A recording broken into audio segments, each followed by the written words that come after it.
You're listening to Skeptoid. I'm Brian Dunning from Skeptoid.com. Apple cider vinegar woo. Health fads and miracle superfoods will always be with us, it often seems. Do a web search for apple cider vinegar, and you'll find articles with such grandiloquent headlines as 6 health benefits of apple cider vinegar, backed by science. Ways apple cider vinegar benefits your health. 19 benefits of drinking apple cider vinegar and how to drink it. How much apple cider vinegar should you have in a day to lose weight fast? For the fact is that a huge industry has exploded into place around belief that apple cider vinegar is a miracle health product, a simple sip or two of which will replace diet, exercise, and guard against all manner of diseases. Today, we're going to have a look at the claims and see whether or not we should speed off to Whole Foods. Let's get started as we usually do with the basics. Exactly what is vinegar, and is there anything special about it? Vinegar can be made from anything that starts out with a lot of sugar. Apple juice has a lot of sugar in it, so it's a perfect candidate. Making vinegar is a two-step process. The first is to ferment the apple juice by adding yeast, a fungus that eats sugar and excretes ethanol. This turns it into apple cider. Let the process go longer to achieve an even higher alcohol content, and we get apple wine. When it's just right, stop the fermentation by either heating it to kill the yeast or by adding a chemical such as potassium sorbate. Now comes the second step, which converts the alcohol into acid. This is done by adding bacteria called acetobacter, which consume alcohol and excrete acetic acid. It's usually added in the form of a culture called mother of vinegar, a sort of self-sustaining colony similar to the sourdough starters used in bread making. This stops by itself naturally when the bacteria run out of alcohol. This whole process usually takes anywhere from a few weeks to a few months, based on a number of different methods, but however you do it, you end up with a bottle of vinegar. Vinegar consists mainly of acetic acid plus whatever else besides sugar was in the original liquid you started with, usually mostly water. Since vinegar can be made from so many different kinds of liquids, there are a huge number of types of vinegar with very different characteristics. Many of these will go bad, so most vinegars are pasteurized by heating it to at least 77 degrees Celsius, 170 Fahrenheit, for at least 10 minutes. Still, all vinegars have a shelf life, since there are always some kind of chemical and/or biological reactions going on among all those other ingredients. So it's these other elements left over from the original liquid that differentiates vinegars. White vinegar, the kind available in big jugs at the supermarket and often used as a cleaning product, is made from just water and sugar, or cheap grain alcohols, or even vodka, and is intended to have no other elements in it except water and acetic acid. White wine vinegar and red wine vinegar are made from, well, it's obvious what they're made from, and they will contain all that stuff from the original grapes except their sugar. Balsamic vinegar is the same, except it was also made using the grape stems, skins, and seeds. Rice vinegar comes from rice wine. Malt vinegar comes from malted barley liquor. And today we have countless craft vinegars being produced from anything and everything. But with all these endless varieties out there, apple cider vinegar is the one overwhelmingly touted as having the most health benefits. Why? What's different about it? Well, most obviously that it's made from apples, and we have the old "an apple a day" adage. Drinking apple cider vinegar is like eating an apple along with a swig of white vinegar.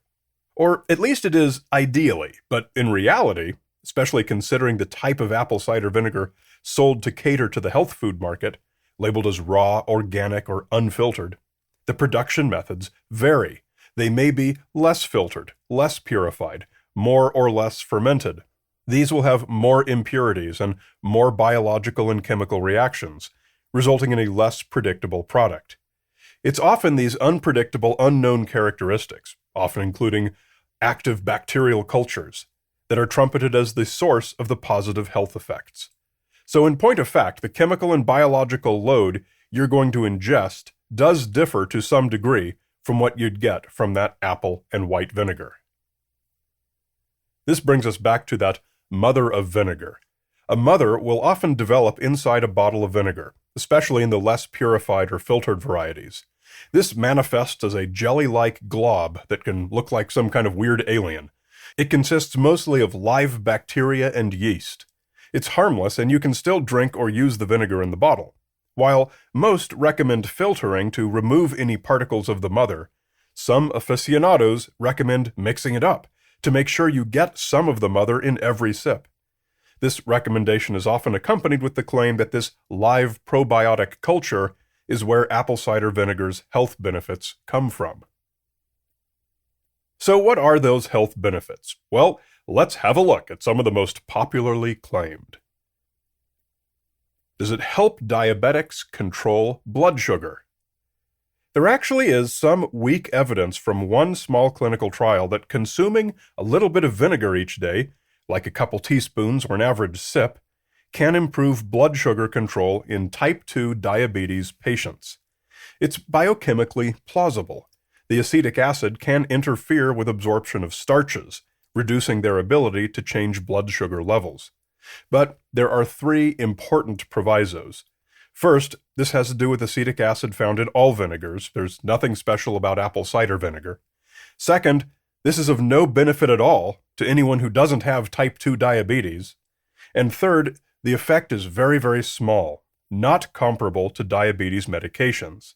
It won't hurt you, but it also won't help enough if you rely on it alone without conventional medical treatment.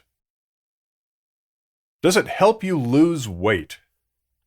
There have also been a few small studies in Japan finding that weight loss patients who were already on diet and exercise regimens did lose small but statistically significantly more weight than did those in control groups when they added small amounts of apple cider vinegar to their strict diet. It was only about 1 kilogram, basically at the threshold of noise in the data. Nevertheless, many people swear by it as a miracle weight loss treatment. One blogger credited her improved abdominal definition to the 2 tablespoons of apple cider vinegar with each meal, despite also changing her diet to no sugar, no processed foods, no junk, and a lot of leafy greens, veggies, minimal fruit, whole grains, and lean protein from varied sources, plus also training regularly. Basically, the evidence shows that apple cider vinegar only helps you lose weight if you also do everything else needed to lose that same amount of weight without the vinegar.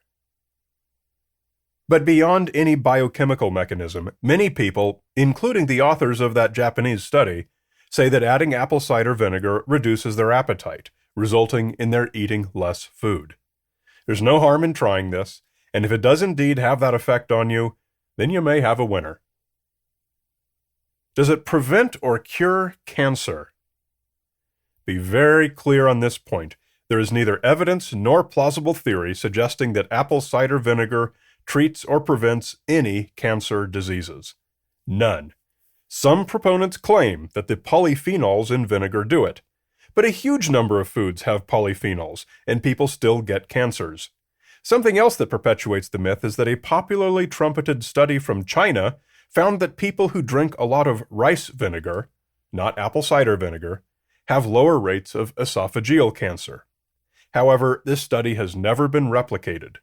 If minimizing your risk of getting esophageal cancer is your goal, then you have a very easy option backed by plenty of evidence. Don't smoke or drink too much. Rice vinegar should not be at the top of your list. Is it good for washing produce? Well, there is one thing vinegar is good for, apple cider or not, and that's disinfecting produce tainted with salmonella, at least when it's combined with lemon juice. Neither by itself is quite as effective, but a mixture of both does the job. The downside is that you're then stuck with disgusting lemon and vinegar-soaked produce. Sprinkling apple cider vinegar by itself on your veggies, at least in any normal amount, does not provide significant protection if the produce is indeed infected.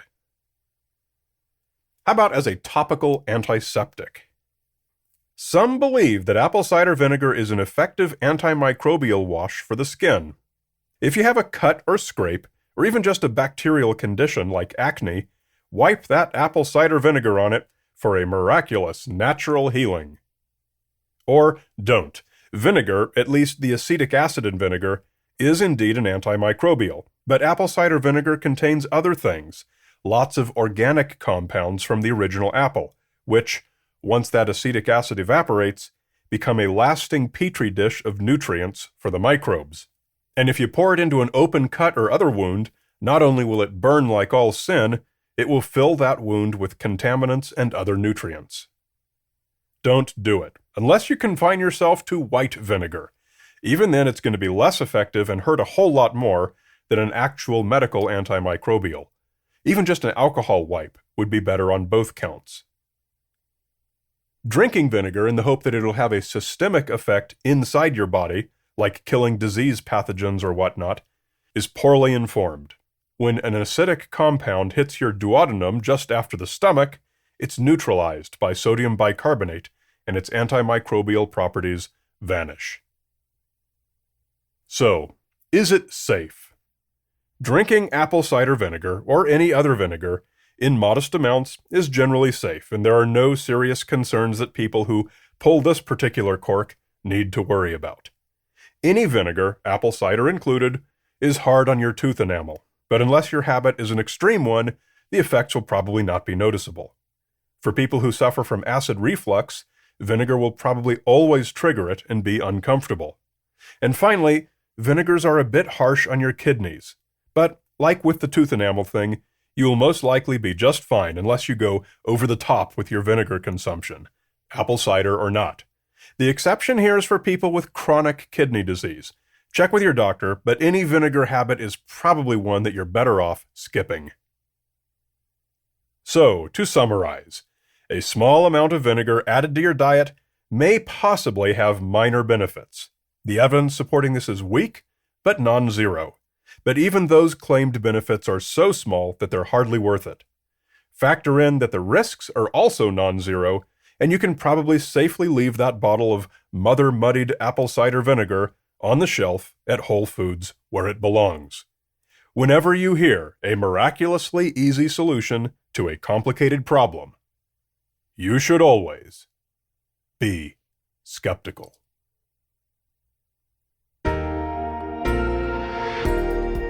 And a great big shout out that is not at all acidic to premium supporters Lucy Franklin, Fiona C. in Scotland, Matt P., and Paul Judd.